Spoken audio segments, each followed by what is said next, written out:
by leaving a comment below. If you enjoy this video, don't forget to like and subscribe. Have a wonderful day. Enjoy the story, everyone. Sophie adjusted her vintage earrings one more time. Watching her reflection in the boutique's antique mirror, the soft afternoon light filtering through the Brooklyn storefront created golden highlights in her reddish-brown hair, and for a moment, she felt beautiful. The kind of beautiful that made her think about James Carver's hands tracing her collarbone the night before. Her phone buzzed against the glass counter, displaying James Carver's name, and instantly her pulse quickened. He'd been on her mind all morning, especially after the way he whispered her name before leaving her apartment at dawn. Sophie looked around the empty boutique. Mrs. Lynn was at lunch, and the next customer wasn't expected for another hour. Perfect timing. Her fingers moved across the screen with practiced confidence, crafting words that would make him think about her for the rest of his workday. I can't stop thinking about last night. The way you touched me. I want to feel your hands on me again. Tonight I'm yours completely. No limits. Tell me what you want to do to me. She hit send before she could second-guess herself, that familiar rush of bold satisfaction warming her chest. Sophie had always been direct about what she wanted, and James Carver loved that about her, or at least, she hoped he loved it. But when she set the phone down, something felt off. A small voice in the back of her mind whispered that she should double-check, but she ignored it. She texted James Carver hundreds of times. She knew his number by heart, didn't she? Meanwhile, 30 floors above Manhattan, in a glass-walled office that looked out over the city like a throne, James Carver was reviewing quarterly reports when his phone chimed. He rarely received personal messages during business hours. His life was scheduled down to the minute, every interaction calculated and purposeful. The unknown number made him pause. James Carver didn't deal with unknown numbers. His assistant filtered everything. His contacts were vetted, and spontaneous communication was something he'd systematically eliminated from his existence. Yet, here was a message, bold and explicit, sitting on his screen like a challenge to his perfectly controlled world. He read it once, twice. The words were direct, provocative, and strangely refreshing. In his world of corporate speak and carefully constructed conversations, this raw honesty was almost shocking. James leaned back in his leather chair, the city sprawling below him like a chessboard. He'd built his empire by reading people, understanding what they wanted before they even knew it themselves. This message, it wasn't random. Someone was offering exactly what many women had offered him before, but with a refreshing lack of pretense. His fingers hovered over the keyboard. Most men might simply ignore the message, maybe respond with wrong number. But James Carver wasn't most men. He was a businessman first, always. And this felt like business. Interesting proposition, he typed. 3,000 for 3 hours. My penthouse tomorrow at 7 p.m. Discreet, professional, no complications. Are you available? He hit send without hesitation. If this was what he thought it was, the transaction would be simple and straightforward. If it wasn't, he'd find out soon enough. Sophie's phone buzzed, just as she was helping a customer choose between 2 silk scarves. She glanced at the screen and felt her stomach drop to her knees. The response wasn't from James Carver. It was from an unknown number, and the words made her hands shake. Just give me 1 second. She managed to tell the customer, positioning herself behind the counter with trembling fingers. She read the message again, each word hitting her like ice water. $3,000. Penthouse. Professional. The implication was crystal clear, and it was mortifying. Her fingers flew across the screen. Oh my God. I'm so sorry. That was meant for someone else. Completely wrong number. Please just delete that and pretend it never happened. The response came almost immediately. I understand. However, you presented an offer, and I made a counteroffer. Are you declining? Sophie stared at the phone, torn between horror and something else she couldn't name. There was something about the response, so controlled, so matter-of-fact, that intrigued her despite her embarrassment. I wasn't making an offer, she typed back. That message was private and personal, sent to the wrong person by mistake. Everything is business, Miss Sophie, came the reply. And no, not everything is business. Sophie, even in text, her name seemed to carry weight when he wrote it. I'm James Carver, and I disagree. You interrupted my afternoon with a rather vivid proposition. The least you could do is consider my response. She should have stopped there, should have apologized once more and blocked the number. But something about his directness, the way he seemed completely unfazed by her embarrassment, made her curious. Did you really think I was? She typed. Then deleted it. Started again. Do you always respond to random messages by offering money? I respond to opportunities. You presented one. I evaluated it and made an offer. That's how business works. This isn't business.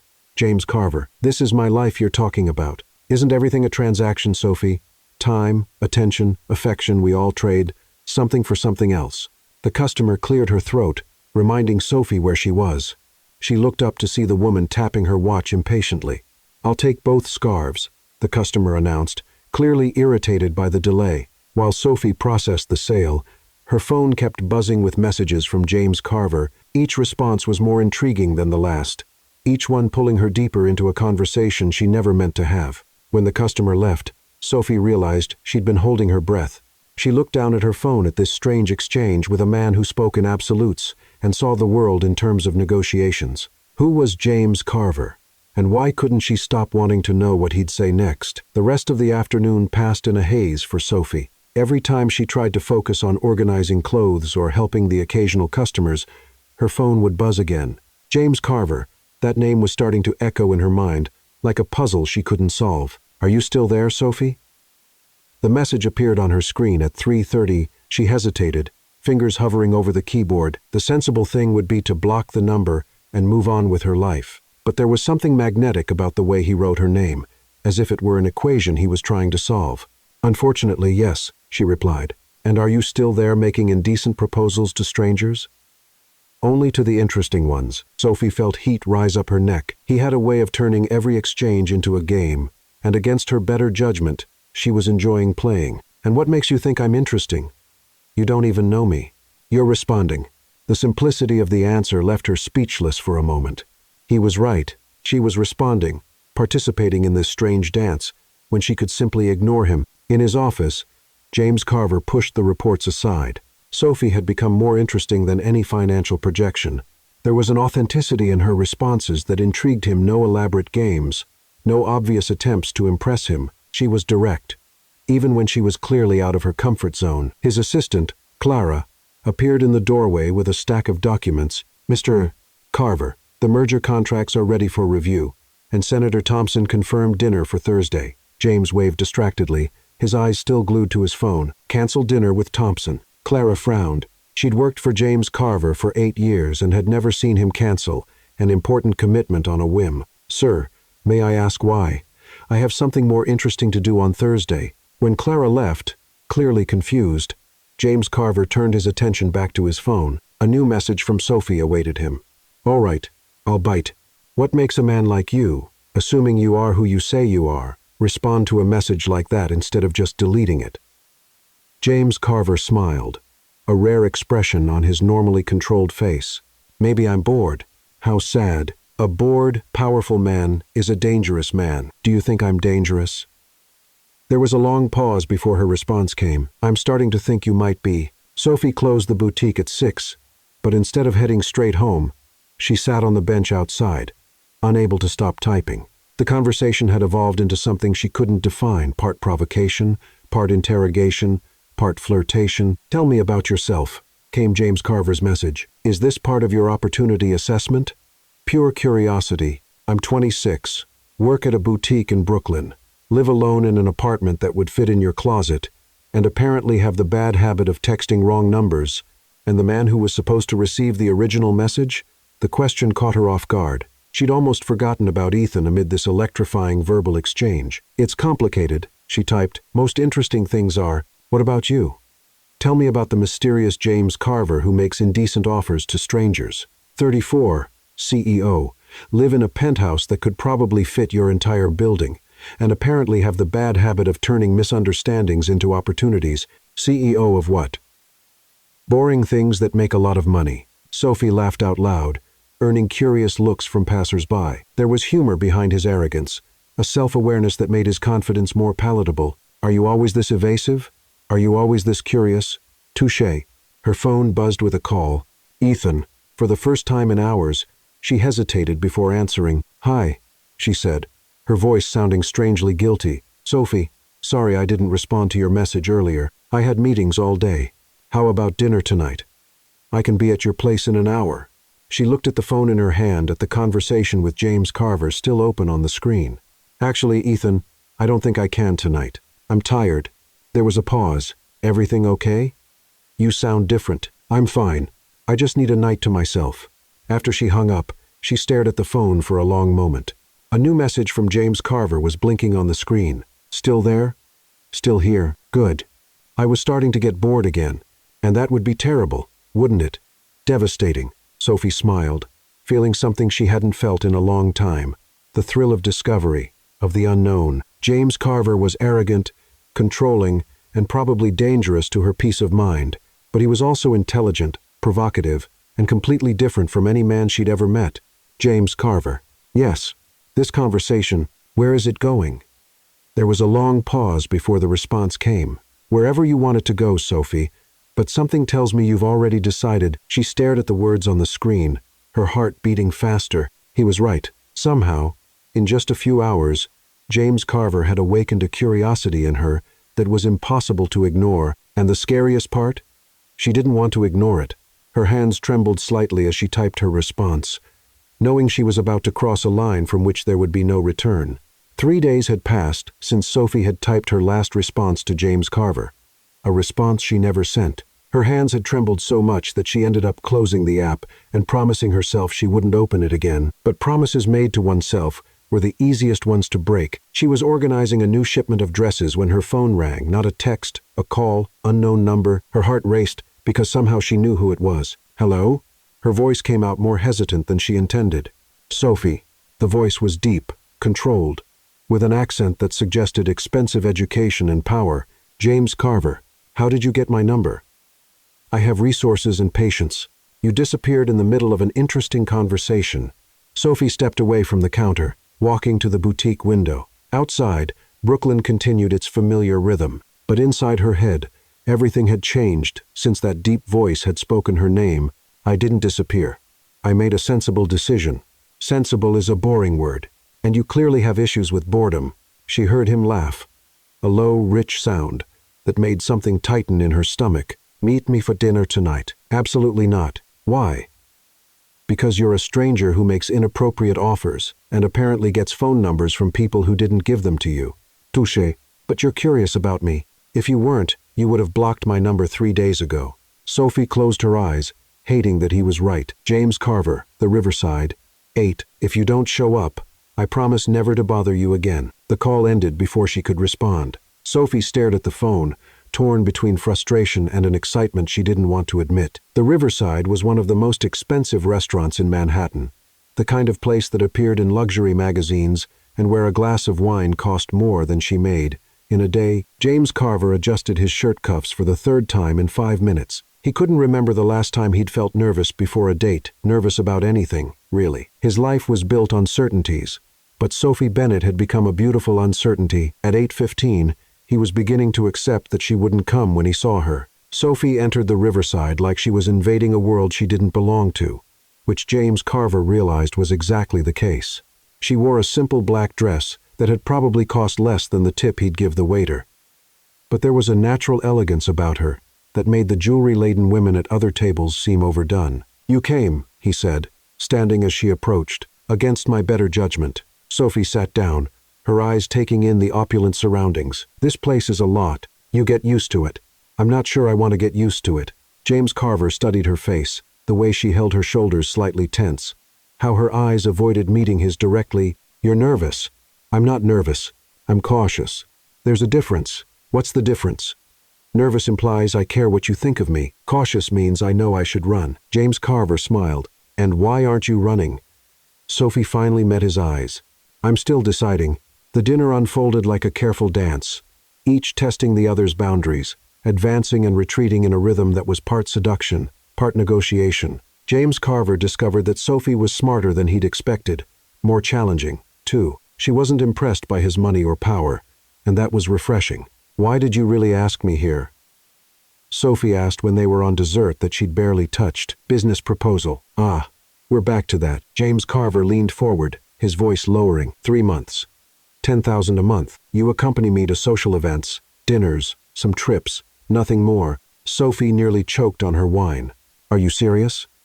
Completely. Why would I do that? Because you need money, and I need companionship. that doesn't come with ulterior motives. How do you know I need money? James Carver hesitated. He'd investigated Sophie, found out about the rented apartment, the boutique job, her mother's medical bills, but something about the vulnerability in her eyes stopped him from revealing how deep he'd dug. Intuition. He lied. Sophie laughed. But there was no humor in the sound. $30,000 to pretend to like you for 3 months? To accompany me? Liking me is optional.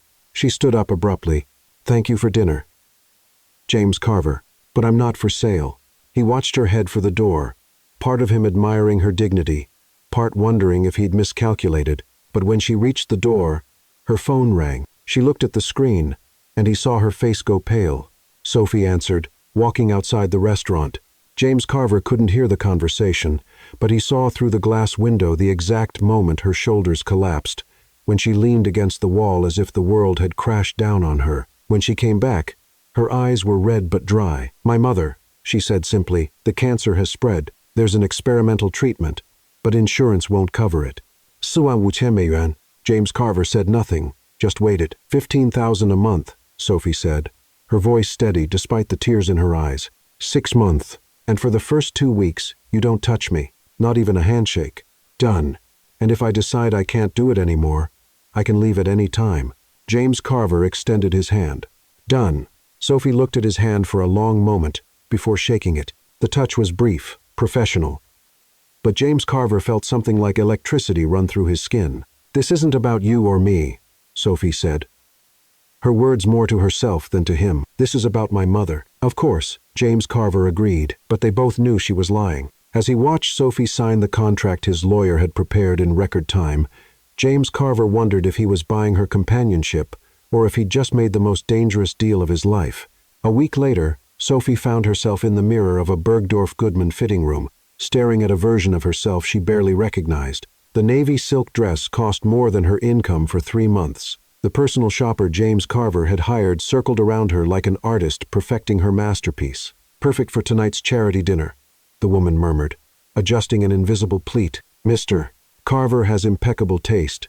Sophie bit her tongue to keep from responding that James Carver hadn't chosen the dress. He'd simply given her a spending limit that made her dizzy. Over the past weeks, she'd been measured, fitted, styled, and taught social etiquette like a doll being prepared for a show. Her phone buzzed. A message from James Carver. The driver will be there in 20 minutes. Are you ready? Define ready, she typed back. To face 50 of the most powerful men in New York, while pretending I belong in your world? Sure, the response came quickly. You don't need to pretend anything. Just be yourself. Sophie laughed bitterly. Easy for him to say. James Carver had been born into this world. For her, every event was like performing in a foreign language. The car that picked her up wasn't just a car, it was a statement on wheels. Sophie sank into the soft leather, trying not to calculate how many months of rent that seat cost. When they arrived at the Plaza Hotel, James Carver was waiting at the entrance, stunning in a tuxedo that seemed to have been made specifically for him. You look beautiful, he said, offering his arm. You seem surprised. I'm always surprised when someone exceeds my expectations. Sophie took his arm, pretending not to notice how the touch sent small shocks through her skin. And your expectations for me were low. My expectations for everyone are low. It's safer that way. The ballroom was a sea of expensive gowns and tuxedos under crystal chandeliers. Sophie recognized faces from magazines, politicians, actors, heirs to fortunes. And there she was, a boutique saleswoman from Brooklyn, walking among them as if she had the right to be there. Relax, James Carver murmured in her ear, his hand resting lightly on her back. You're wound tight as a spring. It's easy to relax when this is your natural habitat. This was never my natural habitat, Sophie. I just learned how to navigate it. She looked at him, surprised by the honesty. What do you mean? But before James Carver could answer, an older man approached, some senator from what Sophie remembered of the briefing James Carver had given her. James Carver? And this must be Sophie we've heard so much about. Sophie smiled politely. But inside, she wondered what exactly James Carver had said about her, and to whom. It's a pleasure to meet you, Senator. The pleasure is mine. James Carver told us you work in vintage fashion preservation. Fascinating field. Sophie blinked. Vintage fashion preservation? She opened her mouth to correct him, but felt James Carver's hand gently squeeze her waist, a silent warning. It's a passion, she managed to say. The night continued like this. James Carver weaving an elaborate web of half-truths about Sophie's background, transforming her real life into something palatable for this audience. She was the independent curator, the fashion sustainability specialist, the young entrepreneur with a unique market vision. During dinner, seated between a federal judge and an oil magnate's wife, Sophie found herself not just surviving, but actually participating in conversations. Her opinions on urban gentrification were heard with interest. Her observations on social inequality sparked animated discussions. "You're quite a surprise," said Mrs. Reynolds, the magnate's wife. "James Carver usually brings companions who are more decorative." Sophie nearly choked on her wine. "Other companions? Oh dear, you didn't know. Our James Carver collects beautiful women like works of art. Admirable for a while, then replaced by newer models." Sophie felt something cold settle in her stomach. She looked across the table at James Carver, who was absorbed in a conversation about corporate mergers, apparently oblivious to the bomb that had just exploded in her world. In the car heading home, the silence was deafening. James Carver tried several times to start conversations, but Sophie responded in monosyllables, staring out the window as if Manhattan were the most fascinating thing she'd ever seen. "Are you going to tell me what's wrong? Or are we going to pretend this silence is comfortable?" he finally asked. "Other companions? James Carver? How many women went through this same process before me?" James Carver sighed. "Sophie, how many?" she repeated, turning to face him. "Does it matter?" "It matters to me." James Carver was quiet for a long moment. "3, maybe 4. Never anything like this." "Like what?" "Never for 6 months. Never with complications." "Complications." James Carver stared at her, and Sophie saw something in his eyes she couldn't name. "You, Sophie, you're the complication." The car stopped in front of Sophie's building. She opened the door but hesitated. "That story about vintage fashion preservation. You work in a boutique. You take care of clothes. It wasn't technically a lie. It was a complete reinvention of my reality. Welcome to my world. Here, reality is negotiable." Sophie got out of the car, but leaned down to look at him one last time. "What if I don't want my reality to be negotiable?" James Carver didn't answer immediately. When he finally spoke, his voice was lower, less controlled. "Then maybe you're the one who's going to teach me something new." As Sophie climbed to her apartment, she wondered if James Carver was proving to be a more complex teacher than she'd imagined. And the most frightening question of all, was she starting to enjoy the lessons? Palm Beach at sunset was like a painting done in shades of gold and coral. Sophie stood on the presidential suite's balcony, watching the ocean stretch endlessly before her, when she felt James Carver approaching. 3 weeks had passed since the charity dinner, 3 weeks of social events, trips, and a growing tension that threatened to consume them. "The gala was a success," James Carver said, stopping beside her. His tie was undone, the first buttons of his shirt open, and Sophie had to force herself not to look at the exposed skin. "Define success," she replied, not taking her eyes off the horizon. "If it's by the amount of money raised for charity, then yes. If it's by the number of times I had to pretend the mayor's jokes were funny, it was a total disaster." James Carver laughed, that low sound that always made something tighten in Sophie's chest. "You were perfect, as always. Perfect." Sophie turned to face him. "Is that what you want? Programmed perfection? I want you." The words came out so simple, so direct, that Sophie felt the air escape from her lungs. For weeks, they'd been dancing around this attraction, maintaining a respectful distance, following the contract's rules. But here, with the sound of waves drowning out the rest of the world, the rules seemed distant and irrelevant.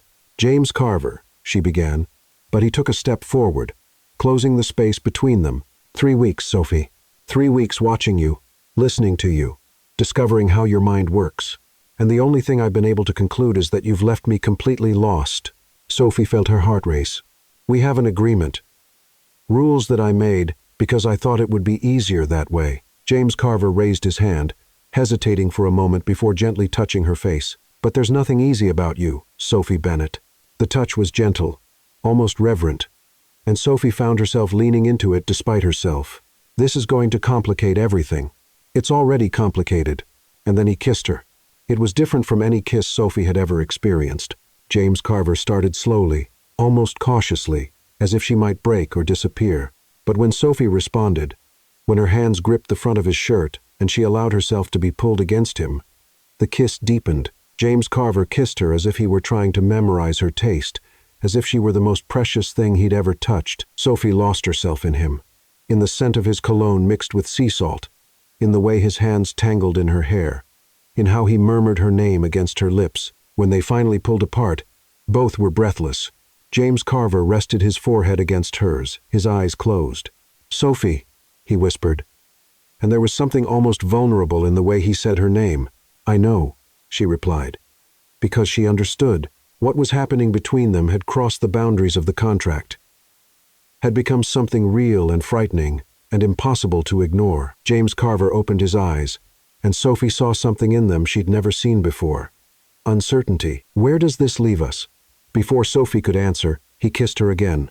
This time with more urgency, his hands found the bare skin of her back through her dress's neckline, and Sophie felt every nerve ending catch fire. She pressed against him, lost in the sensation, in the desire that had been building for weeks.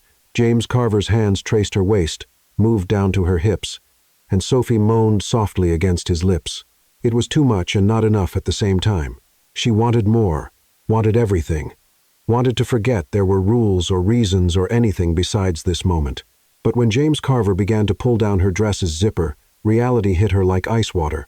"Stop," she whispered, placing her hands on his chest. James Carver froze immediately, his hands stopping where they were. "Sophie, I can't." She stepped away, adjusting her dress with trembling hands. "Not like this, not yet." James Carver ran his hands through his hair, clearly struggling to control himself. "I didn't mean to pressure. You didn't pressure me. It's just—" Sophie turned back to the ocean, hugging herself. "If we do this, it changes everything, and I don't know if I'm ready for everything to change." James Carver moved closer, but kept his distance, respecting the space she'd created. "What do you want, Sophie?" "Time," she said finally. "I need time to understand what this means." "How much time?" "I don't know." James Carver was quiet for a long moment. When he finally spoke, his voice was more controlled, but there was a warmth in it that hadn't been there before. "That's okay. You're worth the wait, Sophie, however long it takes." Sophie turned to look at him, surprised by the patience in his voice. This was the man who controlled empires, who turned decisions into millions, who never waited for anything. And yet, there he was, willing to wait for her. "James Carver." "Yes. What you said about wanting me, did you mean it?" James Carver approached slowly, stopping only when he was close enough for her to feel the heat radiating from him. Every word. Sophie closed her eyes, trying to process the intensity of what she was feeling. When she opened them again, James Carver was still there, looking at her as if she were a puzzle he was determined to solve. "Does this scare you?" she asked. James Carver considered the question seriously. "It should, but strangely it doesn't. You make me want things I never thought I wanted." "Like what?" "Like a future I can't completely control." The night breeze brought the sound of waves and the smell of the sea, wrapping them in a bubble of intimacy. Sophie knew she'd crossed a line today, not just physically, but emotionally. James Carver was no longer just a contract or a solution to her mother's problems. He was becoming something much more dangerous. He was becoming important, and as she watched him, seeing how the moonlight highlighted the contours of his face, Sophie wondered if it was already too late to protect her heart. The Hope Foundation Ball was the most prestigious event on Manhattan's social calendar, a night when high society gathered to display their generosity and secretly judge one another. Sophie was getting ready in the mirror of James Carver's sweet bathroom, adjusting the borrowed diamonds that sparkled against her skin like captured stars. 2 weeks had passed since Palm Beach, 2 weeks of delicious and torturous tension, where every glance lasted a second too long, every accidental touch sent electric shocks, and every good night ended with both of them fighting the urge to break down the barriers Sophie had established. "Are you ready?" James Carver appeared behind her in the mirror, stunning in the black tuxedo that emphasized the breadth of his shoulders. "As ready as someone can be to face 300 people who probably make in an hour what I make in a year," Sophie replied, turning to face him. James Carver studied her with that intense look she'd learned to recognize, as if he were trying to memorize every detail. "You look beautiful. You always say that because it's always true." Sophie felt the familiar warmth rise up her neck. Even after weeks, James Carver still managed to make her feel like a teenager with her first crush. "James Carver," she began, but was interrupted by a knock on the door. "Mr. Carver, the car is waiting," came the driver's voice, The plaza's grand ballroom was transformed into an adult fairy tale crystal chandeliers, reflecting golden light over women in dresses that cost more than cars, and men whose watches were worth more than houses. Sophie recognized faces from society pages, CEOs of major corporations, even some Hollywood actors. Breathe. James Carver murmured in her ear as they walked through the crowd. You belong here as much as any of them. Charming liar, she whispered back, but smiled despite herself.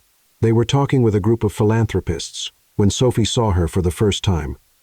A woman who made all the others seem ordinary by comparison tall, with platinum blonde hair pulled into an elegant chignon. She wore a red silk dress that seemed to have been painted on her perfect body, and she was looking directly at James Carver as if he were her personal property.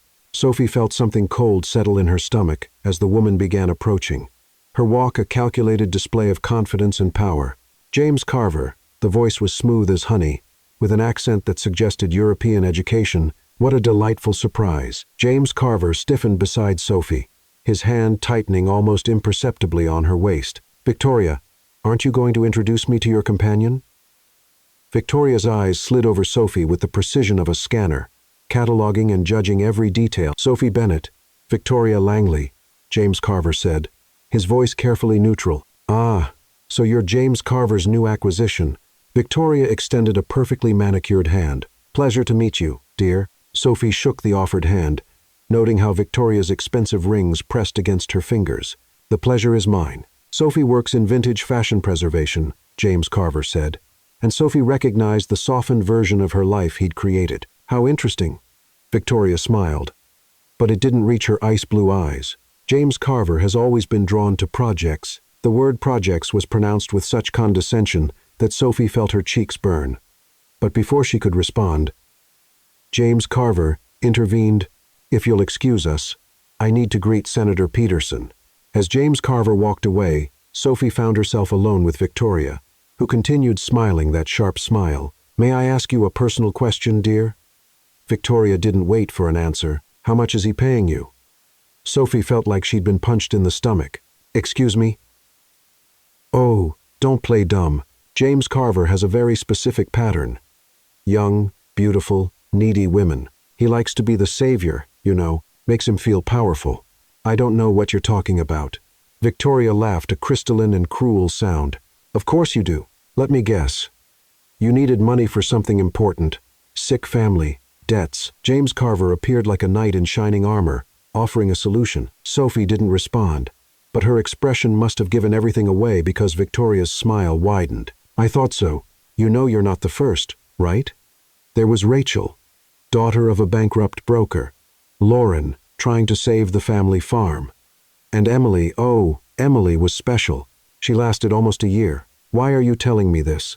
Because you seem sweet, and I don't like to see sweet women get hurt. James Carver gets bored quickly. When that happens, you'll be discarded like all the others. Sophie felt the world spin slightly. You're lying. Emmy? Victoria tilted her head. James Carver never mentioned we were once engaged, that I was part of this same arrangement 3 years ago. The difference is, I was smart enough to belong in his world. If you were engaged, why didn't you get married? Victoria's smile faltered for just a second. Because I discovered he was paying other women, even while we were planning our wedding. James Carver collects people, dear, especially broken people he can fix.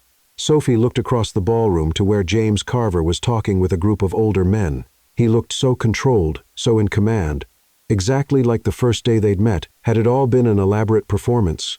You're wondering if any of it was real, aren't you? Victoria followed her gaze. Let me save you the trouble of finding out. It wasn't to James Carver. You're just the latest in a long line of charity projects. Sophie excused herself and ran to the bathroom. Her vision blurred by tears she refused to shed in public. In the mirror, she saw what Victoria had seen. A woman out of place, wearing borrowed diamonds and pretending to belong to a world that would never be hers. When she came out of the bathroom, 15 minutes later, James Carver had disappeared. Sophie searched for him in the ballroom, but he was nowhere to be found. A waiter told her he'd seen Mr. Carver leave a few minutes earlier. Sophie grabbed her phone, typing a quick message. Not feeling well. Going home. She didn't wait for a response. She couldn't face James Carver now. Not when every word from Victoria echoed in her head. Not when she was beginning to question whether everything she'd started to believe was a carefully constructed lie. As the taxi took her back to Brooklyn, Sophie looked out the window at Manhattan's lights, growing distant. For the first time in weeks, she felt like herself again, small, ordinary, and terribly alone. James Carver found Victoria on the plaza's terrace, smoking a cigarette with the same calculated elegance with which she did everything. The rage that had been boiling inside him since he discovered Sophie had disappeared finally overflowed. "What the hell did you say to her?" Victoria turned slowly, a satisfied smile playing on her red lips. "James Carver, darling, you look disturbed." Sophie ran out of here like she'd seen a ghost. "And I have the feeling that ghost has your face. I just clarified a few things for the girl about your history with young, needy women." James Carver stepped forward, his voice dangerously low. "What history, Victoria?" "Oh, please, Rachel Morrison, Lauren Chen, Emily Davis. Should I continue?" Victoria took a theatrical drag. "All young, all broken, all paid by you to be your company, until you got bored and moved on to the next one. You don't know what you're talking about, don't I?" Victoria laughed a cutting sound. "I was your fiancé, James Carver. I saw how you operated even then, always needing to be the savior, always collecting damaged people to fix." James Carver felt a cold fury take hold of him. "The difference between you and Sophie is that Sophie never needed to be fixed. She was already perfect." Victoria's smile faltered. "How romantic and completely false. You're jealous." "Jealous?" Victoria threw the cigarette away forcefully. "Of a boutique saleswoman? Please, jealous because she achieved something you never could.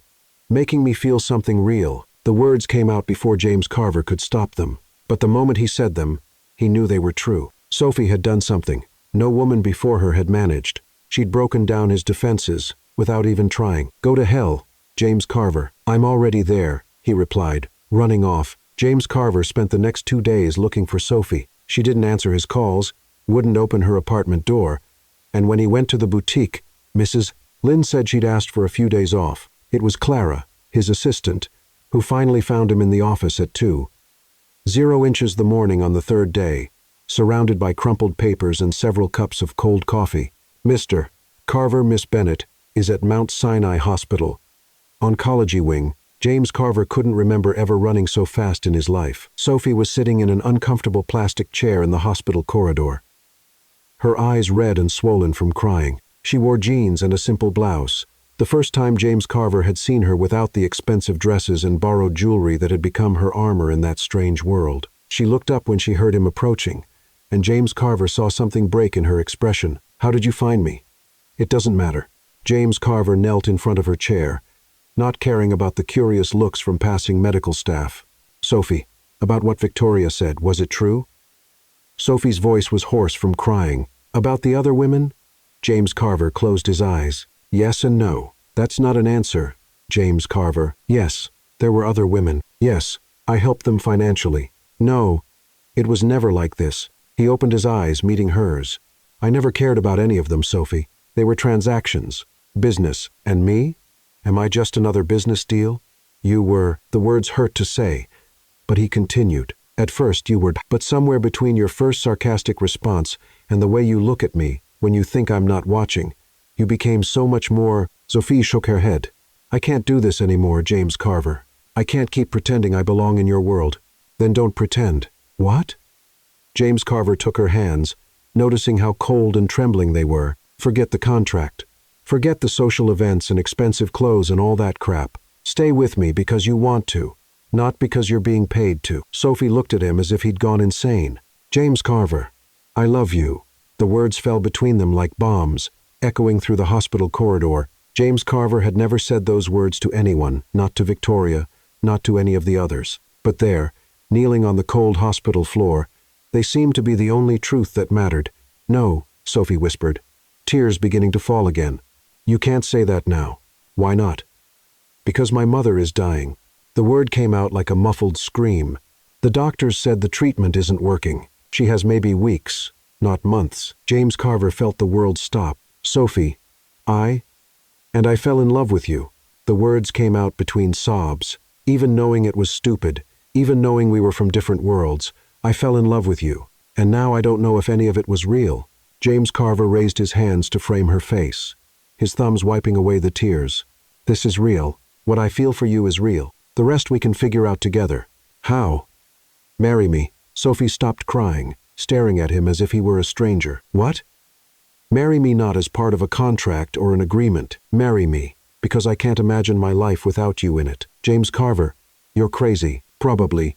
He smiled through his own tears. "But I'm crazy in love with you, Sophie Bennett. And if you give me a chance, a real chance, not a contract, I'll spend the rest of my life proving that this is true." A nurse appeared in the corridor.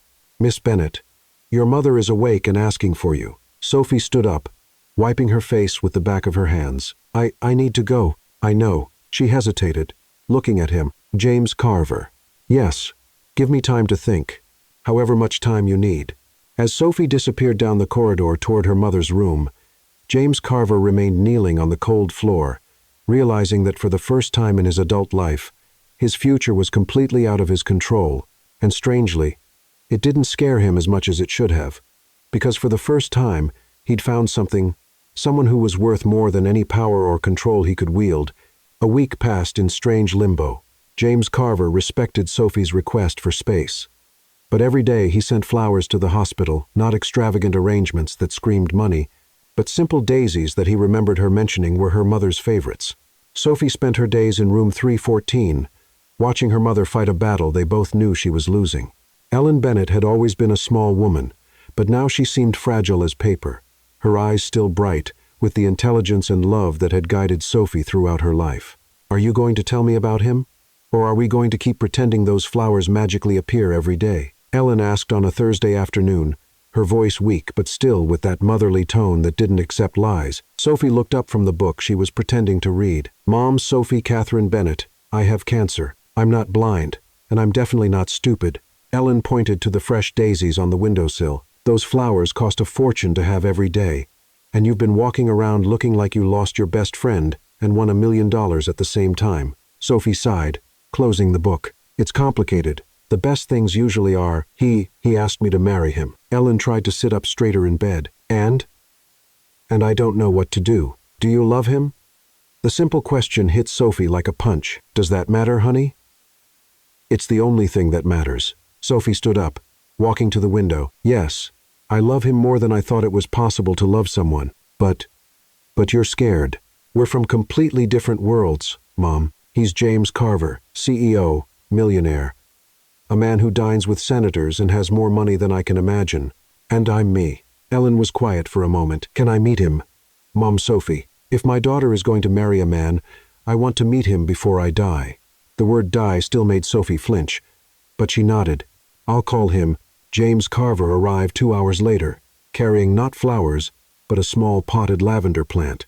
Sophie watched from the doorway as he approached her mother's bed, his usual confidence replaced by something resembling nervousness. "Mrs. Bennett," he said, his voice gentler than Sophie had ever heard. "I'm James Carver, the man who's been filling my room with flowers," Ellen replied. But she was smiling. "And who made my daughter look like she was struck by lightning?" James Carver smiled back. "Guilty on both counts." "Sit down," Ellen ordered, pointing to the chair beside the bed. "I want to meet the man who won my Sophie's heart." What followed was one of the most surreal conversations of Sophie's life. Her mother, who had never known anything beyond Brooklyn's working class, talked with James Carver as if they were old friends. She asked about his work, his family, his plans for the future, and James Carver responded with an honesty Sophie had never seen in him. "Can I ask you a personal question, James Carver?" Ellen asked after an hour. "Of course. Why my daughter?" James Carver looked at Sophie, then back at Ellen. "Because she made me want to be a better man. Because when she laughed at my bad jokes, I felt like I had conquered the world. Because she's brave and smart, and has a heart big enough to love, even when she should protect herself." "And do you love her?" "More than my own life." Ellen nodded slowly. "Good answer." She extended her thin hand, taking James Carver's. "But let me be clear about one thing." "Yes, ma'am." "If you hurt my daughter, if you make her feel like she's not good enough for you for even 1 second, I will come back from the grave and haunt you for the rest of your miserable life." James Carver laughed gently, squeezing her hand. "I accept those terms. And one more thing. Whatever you need." Ellen looked directly into his eyes. "Never let fear win over love. Promise me that." He promised. That night, Sophie walked with James Carver to the hospital parking lot. The silence between them was loaded with everything they hadn't said.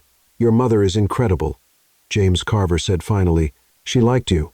"That's rare, Sophie." James Carver stopped walking, turning to face her. "What your mother said about not letting fear win over love, she was talking to me. But I think she was also talking to you." Sophie felt tears burn her eyes. "James Carver, marry me." This time, his voice was steady, without the desperation from a week ago. "Not because you need the money. Not because it's part of some contract. Marry me because you love me. What if it doesn't work out? What if we find out we're too incompatible? What if it does work out?" James Carver took her hands. "What if we find out we're exactly what each other needs?" Sophie looked at him, really looked. She saw the man who had shown up at the hospital uninvited, who had knelt on the cold floor to declare his love, who had talked with her dying mother with kindness and respect. "Yes," she whispered. "Yes. Yes. I'll marry you." James Carver kissed her right there in the hospital parking lot, under the fluorescent lights and the smell of disinfectant, and Sophie thought she'd never been in a more perfect place. 3 days later, James Carver returned to the hospital. This time, he knelt beside Ellen's bed, not Sophie's. "Mrs. Bennett, I'd like to ask for your blessing to marry your daughter." Ellen smiled, her hands trembling as she touched his face. "You have my blessing, son, and my gratitude. You'll take care of her when I can't anymore." "With my life," James Carver promised. "Good answer," Ellen repeated. But this time, her words came out as a whisper. Sophie watched from the doorway, knowing she was witnessing something sacred, the passing from one generation to the next, love being transferred from one form to another. And when James Carver stood up and extended his hand to her, Sophie knew she was ready for what came next. The fear was still there, but love was bigger. Love would always be bigger. 3 months had passed since Ellen Bennett had closed her eyes for the last time, holding Sophie's hand with one of hers and James Carver's with the other. The funeral had been simple, as she'd asked garden flowers instead of expensive arrangements, shared stories instead of formal speeches, and the kind of genuine love that no amount of money could buy. Now Sophie stood on the terrace of the mansion in Alpharetta, Georgia, watching the morning sun filter through the garden trees. James Carver's house was different from what she'd expected, not the cold fortress of glass and steel she'd imagined, but an old brick construction with wild gardens and cozy corners that seemed made to embrace whoever lived there. "Coffee." James Carver appeared behind her, 2 steaming cups in his hands. "Thank you."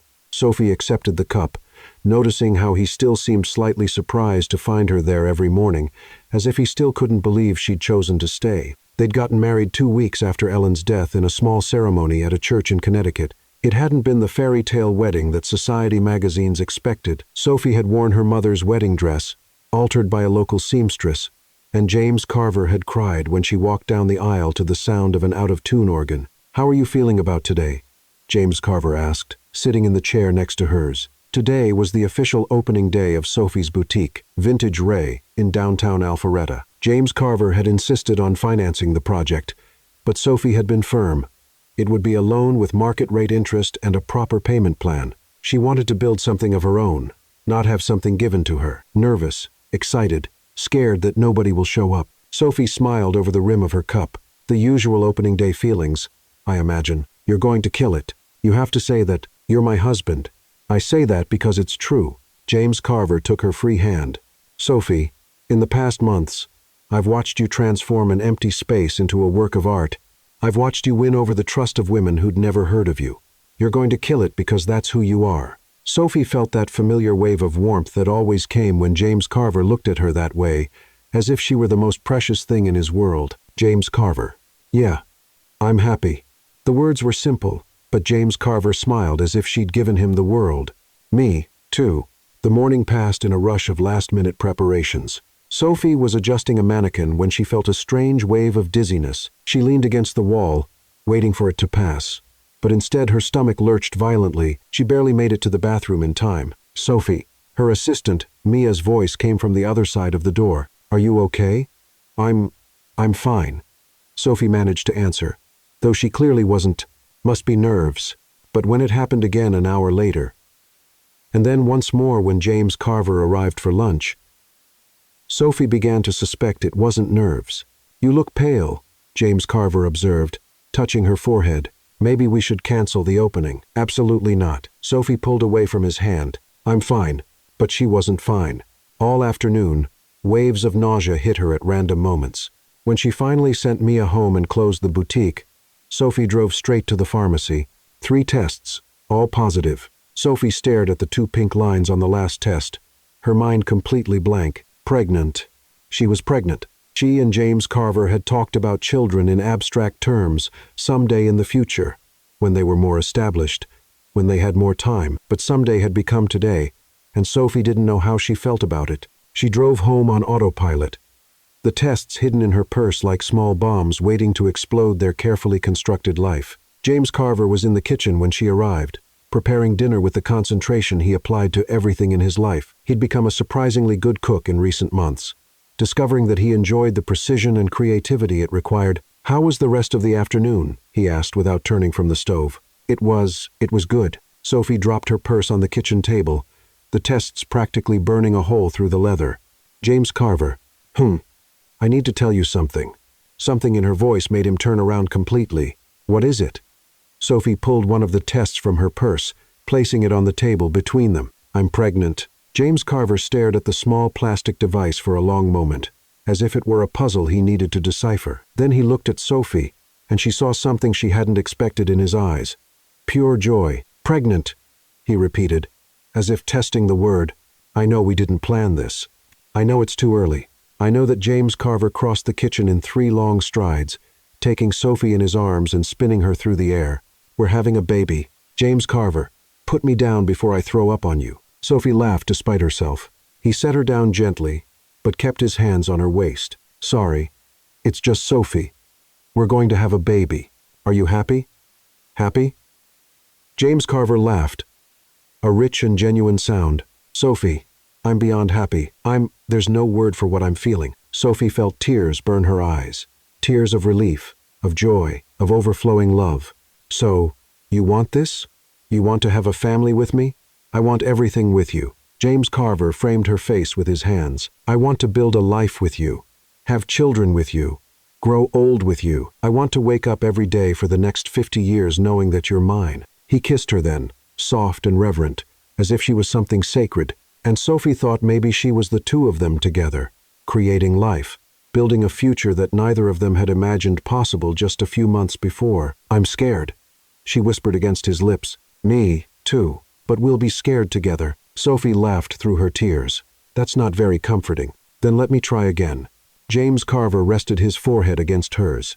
"Sophie Carver, you're going to be an incredible mother, and I'm going to do everything in my power to be the kind of father our child deserves." "Sophie Carver," she repeated, smiling. "I'm still getting used to that. We have the rest of our lives for you to get used to it." As they stood there in the kitchen, embracing in the golden light of sunset, Sophie felt something settle deep in her chest, a sense of completeness she'd never experienced. They'd started as strangers, brought together by a misunderstanding, but somehow they'd become a family, and now, with new life growing inside her, Sophie finally understood what her mother had meant about never letting fear win over love. 6 months later, Sophie sat on the mansion's terrace, one hand resting on her rounded belly, watching James Carver teach her mother, who had miraculously recovered and now visited once a month, how to make her famous vegetarian lasagna. The scene was so domestically perfect that sometimes Sophie had to pinch herself to make sure it was real. "No, James Carver, you're putting too much cheese."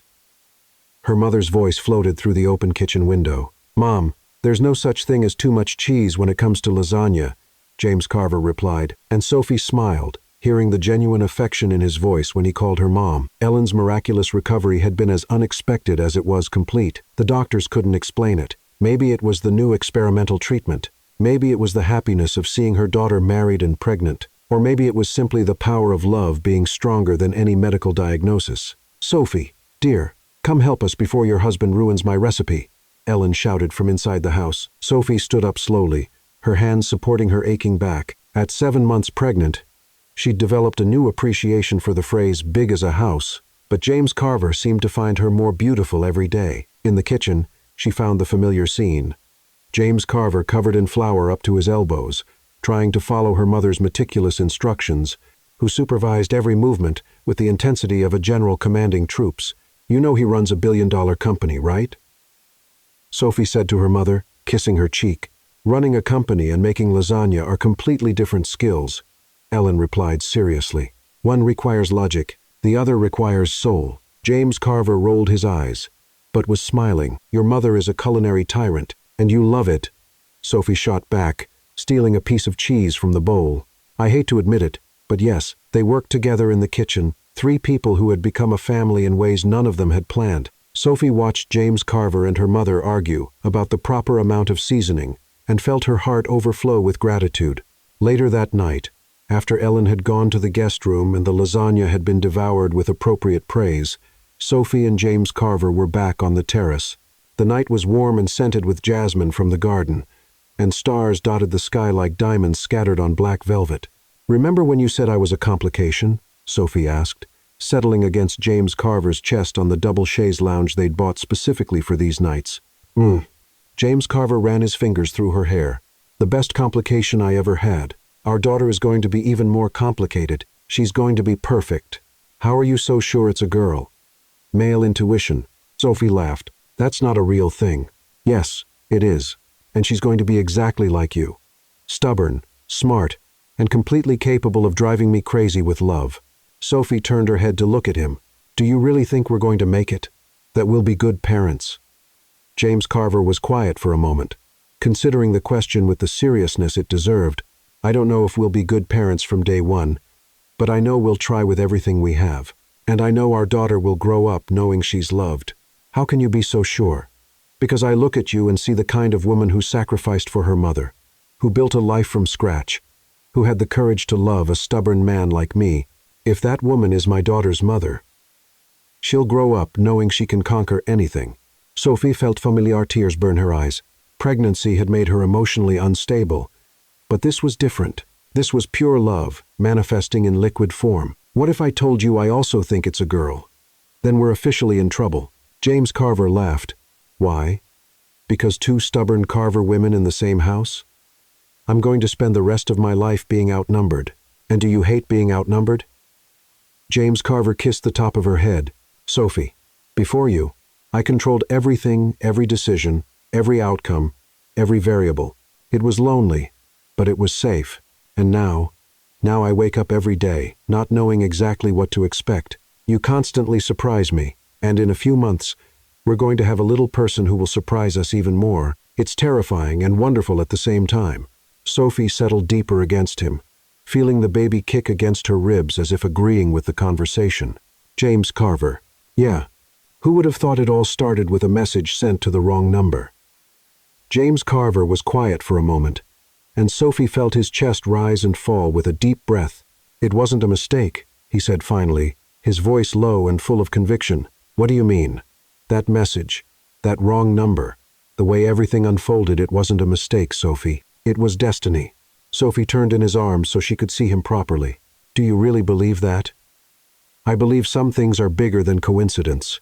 I believe you were exactly what I needed at the exact moment I needed it, even though neither of us knew it at the time. What if I had never typed the wrong number?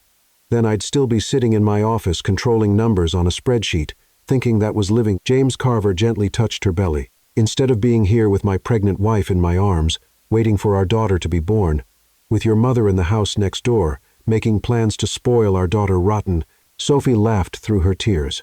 "She's definitely going to spoil her completely, and it's going to be wonderful." They fell silent for a moment, absorbing the simple perfection of the moment. The garden whispered around them. The night wrapped them like a blanket, and Sophie felt a deep peace settle in her bones. "Sophie." "Yeah. Thank you." "For what?" "For typing the wrong number. For being brave enough to answer my messages. For giving me a chance when I didn't deserve one. For teaching me that some things are more important than control." Sophie stretched up to kiss him, a soft kiss, full of promises for the future. "Thank you for what?" "For answering." And there, under the Georgia stars, with her mother sleeping in the next room and her baby gently kicking inside her, Sophie knew James Carver was right. It hadn't been a mistake. It had been exactly what destiny had planned all along. Sometimes love arrives in the most unexpected way, through a mistyped number, through a misunderstanding that transforms into perfect understanding. Sophie and James Carver discovered that destiny has its own plans, even when we think we're in control. A lost message became a life found, proving that the most beautiful mistakes are those that lead us exactly where we're supposed to be. And maybe, in the end, there are no wrong numbers, just connection.